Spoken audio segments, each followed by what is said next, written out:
Madame la présidente, monsieur le ministre, mes chers collègues, en France, en 2025, avoir un médecin est presque devenu un privilège quand 87% du territoire national en manque.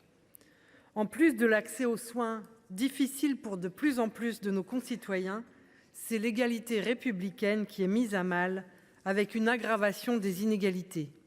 Le nombre de médecins par département a en effet augmenté dans les territoires déjà bien dotés, quand il a diminué fortement dans des départements déjà sinistrés. Cela conduit aussi à des inégalités entre praticiens, dont le nombre de patients peut être 5 fois plus important pour les uns que pour les autres. Il y a donc urgence.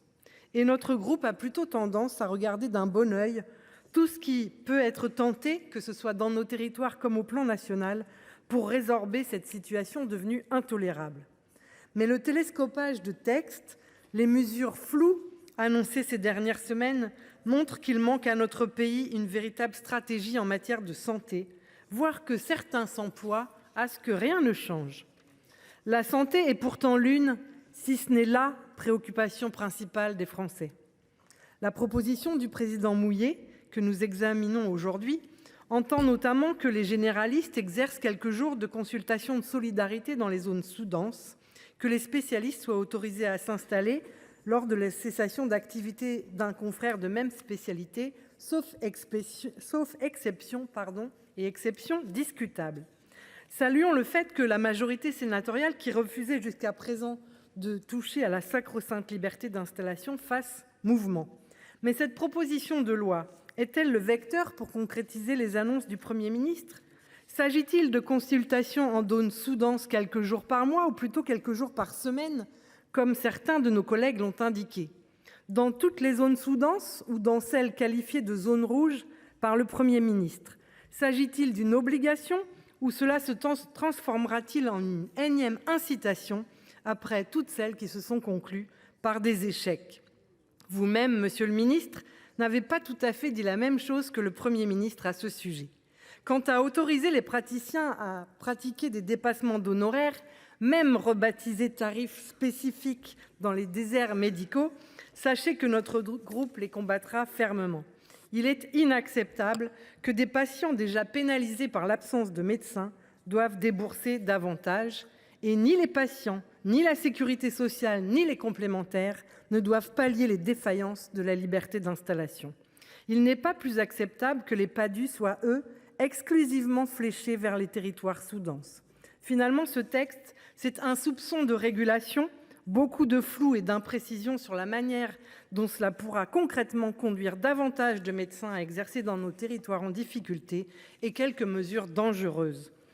Et à ceux qui, dans cet hémicycle, comme au gouvernement, ont des velléités de couper l'herbe sous le pied à l'initiative transpartisane permettant d'avancer vers plus de justice et d'efficacité dans l'offre de soins, je veux dire, je crois que vous avez perdu la bataille de l'opinion. Les députés de bancs très divers, soutenus par plus de 1500 élus locaux, ont en effet voté la semaine dernière une proposition de loi conditionnant l'installation de nouveaux médecins en zone surdense au départ d'un professionnel de la même spécialité. Une mesure de régulation démographique qui conduira les médecins, généralistes comme spécialistes, à s'installer dans 87% du pays, ce qui est un choix d'installation qui reste extrêmement large à mes yeux. Une mesure qui s'applique d'ailleurs à quasi tous les professionnels de santé, alors même que les disparités sont moins prégnantes. Je pense aux infirmiers, soumis à cette règle depuis 2008, aux masseurs kinés, aux sages-femmes depuis 2018 et même depuis le 1er janvier 2025 aux chirurgiens dentistes. Ici même au Sénat, c'est d'ailleurs ce qu'a préconisé le rapport sur les inégalités territoriales d'accès aux soins, aux grands mots, les grands remèdes de notre collègue Bruno Rojouan. Nouvelle démonstration que cette idée rassemble très largement. Alors pourquoi ne pas la voter ici aussi au Sénat, chambre qui représente les territoires ? Enfin, le texte que nous allons examiner fait l'impasse sur la nécessité d'accroître nos capacités de formation des médecins. Lors d'un débat initié par notre groupe il y a quelques mois, c'était pourtant là aussi dégager des pistes intéressantes et rassembleuses qui mériteraient d'être engagées sans tarder.